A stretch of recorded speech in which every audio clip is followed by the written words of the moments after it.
சென்னை வள்ளுவர் கோட்டத்தில் திடீரென காவல்துறையினர் குவிக்கப்பட்டிருக்கின்றனர். விவரங்களை நமது செய்தியாளர் அருண்மொழிவர்மனிடம் கேட்கலாம். அருண்மொழிவர்மன், பகுதி நேர ஆசிரியர்கள் திடீரென போராட்டத்தில் ஈடுபட வாய்ப்பு இருப்பதா, அங்கு காவல்துறையினர் குவிக்கப்பட்டிருக்கிறதா செய்திகள் வருது. அங்க எவ்வளவு பேர் குவிக்கப்பட்டிருக்காங்க, அங்க இருக்கக்கூடிய நிலவரம் என்ன?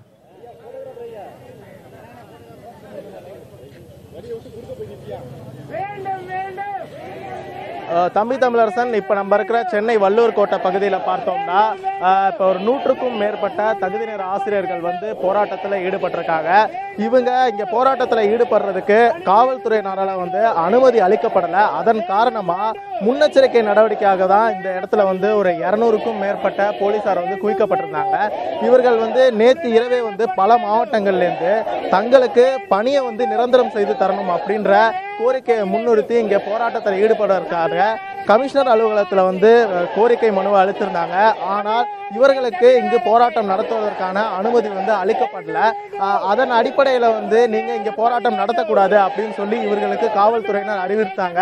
ஆனால் தங்கள் கோரிக்கையை தாங்கள் கண்டிப்பாக முன்வைப்போம், தங்களுக்கு பணிநிரந்தரம் வழங்குவதற்காக அரசு நடவடிக்கை எடுக்க வேண்டும் என்பதை வலியுறுத்தி தற்போது இங்கே போராட்டத்தில் ஈடுபட்டிருக்காங்க. பார்த்தோம்னா இங்கே பெண்கள், ஆண்கள் என 100க்கும் மேற்பட்ட தகுதி நேர ஆசிரியர்கள் இப்போ போராட்டத்தில் ஈடுபட்டு இருக்காங்க. அந்த போராட்டத்தில் ஈடுபட்டு கேட்கலாம். சார், உங்களுக்கு இந்த ப்ரொட்டஸ்ட் நடத்துறதுக்கான அனுமதி வழங்கப்பட்டிருக்கா? மொத்தம் எத்தனை பேர் இப்போ ப்ரொட்டஸ்ட்ல கலந்துருக்கீங்க?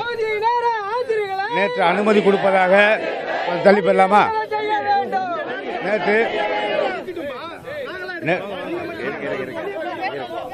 சார், அதாவது இப்போ போராட்டத்தில் ஈடுபட்டிருக்கிறது காரணமா அனைவரும் அந்த போராட்டத்திற்கு பிறகு தங்கள் கோரிக்கை முன்வைக்க இருக்கிறாங்க. ஆனால் இவர்களோட முக்கியமான கோரிக்கை தங்களுக்கு 5 ஆண்டு காலமாக தங்கள் பல வழிகளில் அரசாங்கத்தை தொடர்பு கொண்டு தங்கள் கோரிக்கையை முன்வச்சிட்டு இருக்கோம். ஆனால் 15,000க்கும் மேற்பட்ட ஆசிரியர்களுக்கு இன்றைய வரையில் ஒரு பணிநிரந்தரம் ஏற்படுத்துவதற்காக அரசு எந்த நடவடிக்கையும் எடுக்கவில்லை. இதை கண்டித்து தான் தற்போது இவர்கள் இந்த போராட்டத்தில் ஈடுபட்டிருக்காங்க. தமிழரசன், அருண்மொழிவர்மன், அனுமதி பெறாமல் தற்போது போராட்டம் நடைபெற்று வருகிறது. போராட்டம் தீவிரமடையும் பட்சத்தில் போராட்டத்தில் ஈடுபட்டிருக்கிறவங்களை கைது செய்யப்பட வாய்ப்பு இருக்கிறதா? காவல்துறையினர் என்ன சொல்றாங்க?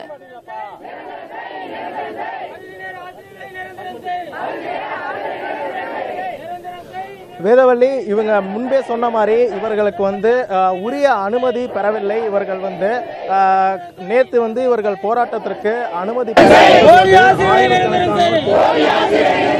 சொல்லியிருந்தாங்க. ஆனால் இவர்களுக்கு அனுமதி கிடைக்காத பட்சத்தில் இவர்களை இந்த போராட்டத்தில் கலந்து கொள்ளாமல் தடுப்பதற்காக காவல்துறையினர் பல இடத்தில் தடுப்புகள் அமைத்து இவர்கள் ஒன்று கூட விடாமல் தடுத்தார்கள்.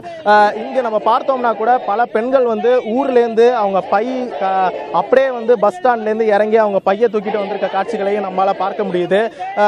இதன் காரணமாக இவர்கள் தடுக்கப்பட்டது காரணமாக இப்போ ஒரு 100 பேர் தான் இந்த இடத்துல கூடியிருக்காங்க. இவர்கள் உரிய அனுமதி பெறாத காரணத்தால் கண்டிப்பாக இவர்கள் இந்த போராட்டம் எல்லையை கடக்கும் போது கண்டிப்பாக இவர்கள் கைது செய்வதற்கான வாய்ப்பு அதிகமாகவே உள்ளது. வேதவள்ளி.